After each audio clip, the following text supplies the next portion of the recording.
A encantadora de bebês resolve todos os seus problemas. Tracy Hogg e Melinda Blau. Capítulo 7. Ainda não estamos dormindo o suficiente. Problemas de sono após o primeiro ano. Uma crise americana. Os bebês americanos não dormem o suficiente, de acordo com uma pesquisa realizada em 2004 pela National Sleep Foundation.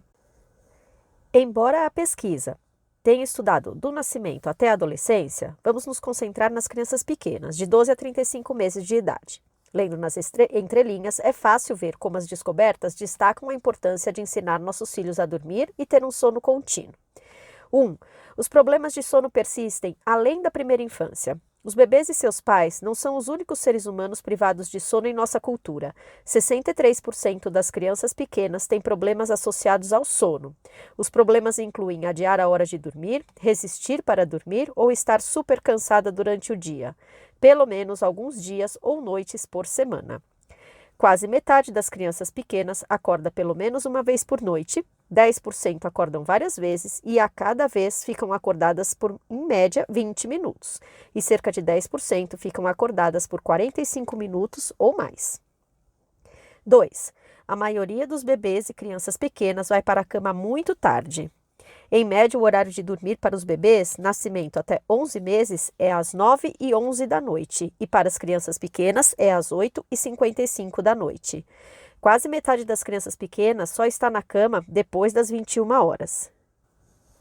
3. Muitos pais estão em negação em relação aos hábitos de sono dos filhos. Para responder se seu filho dormia o número de horas que deveria dormir, cerca de 1/3 dos pais disse que seus filhos dormem menos do que deveriam. Porém, também se perguntou a esses pais se a criança dormia pouco, muito ou tempo certo. A vasta maioria, 75%, respondeu que dormem a quantia certa de tempo. Além disso, apesar da prevalência das dificuldades de sono para as crianças pequenas, apenas 1 em cada 10 pais está preocupado e relataram que as crianças ficam acordadas por 45 minutos ou mais no meio da noite. 4. As descobertas desses pesquisadores esclareceram um problema muito comum que vejo todos os dias. Os pais tendem a permitir que hábitos ruins de sono persistem até que eles, os pais, estejam absolutamente desesperados. 5. A paternidade acidental está viva e com muito boa saúde entre os pais de crianças pequenas. Quase metade das crianças, 43%, dormem com o pai ou a mãe no quarto. E 1 em cada 4 já está dormindo quando é colocada na cama. A boa notícia é que essa pesquisa também mostra que os pais que ensinam a capacidade de dormir sozinho dos filhos têm crianças que dormem melhor. Eles não acordam muito cedo, tiram sonecas durante o dia, vão para a cama sem resistir e adormecem sem grandes dificuldades. Além disso, são menores as chances de acordarem durante a noite. Por exemplo, é provável que uma criança colocada na cama acordada durma mais do que uma criança que já vai dormindo para a cama. 9,9 horas versus 8,8 horas. E é quase 3 vezes menos provável que ela acorde diversas vezes durante a noite. 13% versus 37%. E quando os pais dizem que raramente ou nunca estão presentes no quarto quando a criança adormece, eles também relatam mais frequentemente que a criança não acorda durante a noite. Até agora, esse foi o maior estudo a examinar os hábitos de sono de crianças pequenas. E embora mostre que algumas delas estão aprendendo bons hábitos de sono e são capazes de dormir sozinhas, impressionantes 69% mostram que problemas associados ao sono acontecem algumas vezes por semana. Não é surpresa que os pais também percam até 200 horas de sono por ano. Com tantos adultos e crianças privados de sono, todos os membros da família são afetados e os relacionamentos serão forçados ao máximo. Os pais ficam nervosos com os filhos, os irmãos discutem, os casais brigam. Segundo o relatório, o ritmo da sociedade moderna é uma das causas dessa epidemia de privação de sono e distúrbios de sono. Problemas de sono no segundo ano.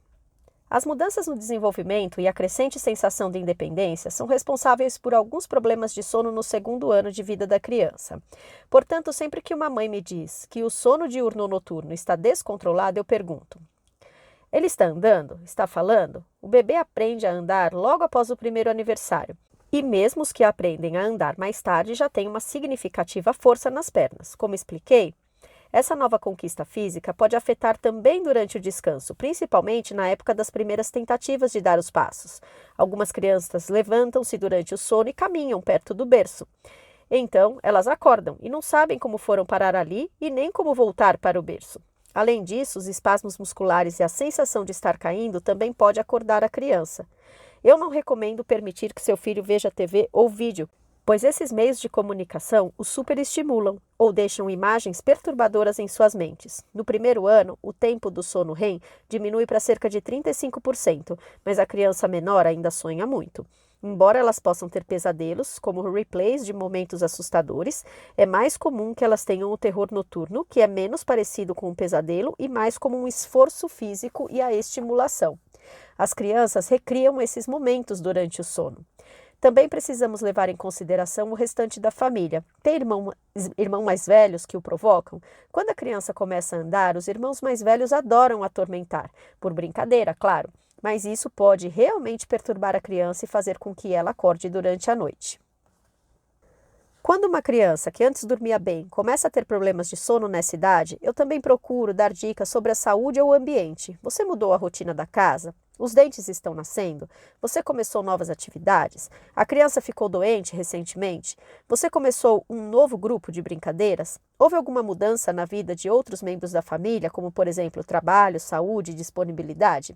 Você precisa relembrar várias semanas ou meses e examinar o que aconteceu e o que você fez em resposta a essas mudanças. As sonecas também se tornam mais difíceis. Essa é uma fase em que a criança faz a transição de 2 sonecas de 1h30 ou 2 horas para uma soneca mais longa. Isso parece simples no papel, mas atingir esse objetivo é como subir em um touro mecânico, muitos altos e baixos e ameaças de queda. O progresso mais importante no desenvolvimento é o fato de que agora a criança entende causa e efeito. Você pode observar isso quando ela brinca com os brinquedos. Por causa dessa nova compreensão, a paternidade acidental pode acontecer muito mais rápido. No passado, se você ninava o bebê ou oferecia o seio para ajudá-lo a dormir, isso tornou-se um hábito, da mesma maneira que o cachorro de Pavlov foi condicionado. O dono do cachorro tocava uma campainha sempre que trazia comida. Assim, logo o cão começou a salivar apenas ao ouvir a campainha. Agora, uma vez que a criança já entende causa e efeito, a paternidade acidental não é apenas puro condicionamento. Cada lição que você ensina, conscientemente ou não, é colocada naquele pequeno computador e armazenada para futuros acessos. Se você não tiver muito cuidado nessa fase, tornará o seu filho um mestre na arte de manipular os pais. 2 perguntas importantes me ajudam a determinar se a criança tem um histórico de sono complicado. A criança já dormiu uma noite toda? Você teve problemas em colocá-la para dormir? Se a mãe responde não na primeira pergunta e sim na segunda, sei que essa criança nunca aprendeu a dormir sozinha e não tem a capacidade necessária para voltar a dormir quando acorda.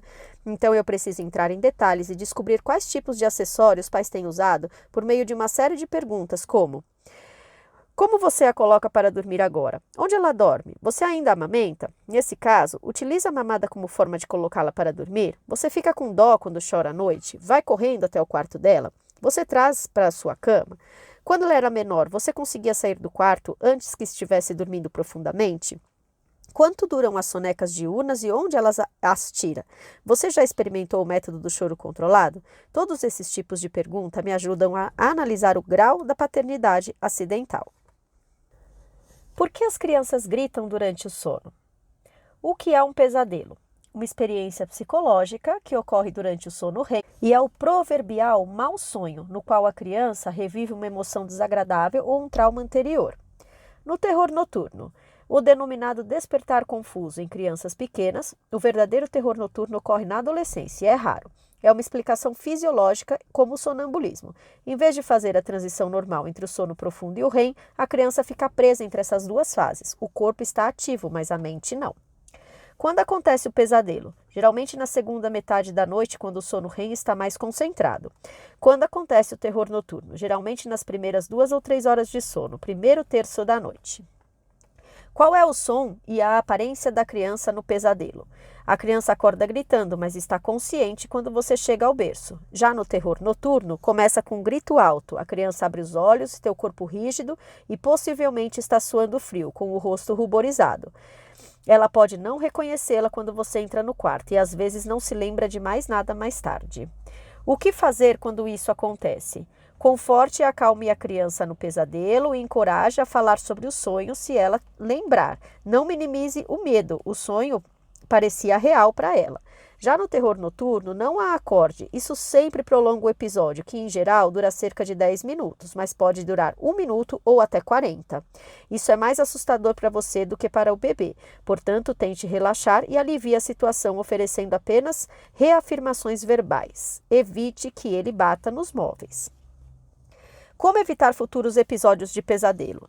Descubra o que pode causar esse estresse ou medo na criança e evite contatos com esse fator. Mantenha o horário regular de dormir e os rituais de diminuição de energia. Se a criança tiver medo de monstros, coloque um abajur no quarto e faça o ritual de olhar embaixo da cama.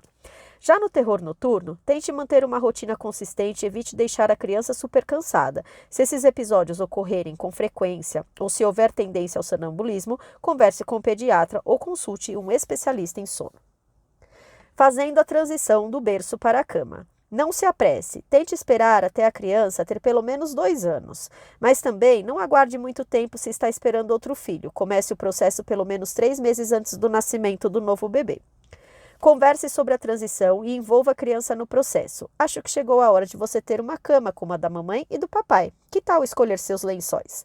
Se ela tiver menos de 2 anos, considere uma cama com grades removíveis para começar. Não mude as regras da hora de dormir, nem sua rotina ao fazer essa mudança. A constância é mais importante do que nunca. Mande a criança voltar ao quarto imediatamente e sem carinhos se ela sair da cama dela e for até o seu quarto. Não se sinta culpada por reforçar a regra do fique em seu quarto, depois da hora de dormir. Se necessário, instale um portão. Se a criança costumava acordar cedo e antes ficava brincando sozinha, mas agora entra no seu quarto logo no início da manhã, compre um despertador para ela ou coloque um timer na lâmpada. Quando o alarme disparar ou a lâmpada acender, ela pode sair. Torne o quarto mais seguro, se ainda não o fez. Cubra as tomadas, tire os cabos elétricos do caminho, coloque travas ou puxadores nas gavetas para que não possa usá-los para subir em lugares altos. Não corra riscos, principalmente se a criança tem menos de 3 anos. Encoste a cama na parede, use somente o colchão e não o box para a cama ficar mais perto do chão e, pelo menos nos primeiros meses, use uma grade. Fim da parte 1 do capítulo 7.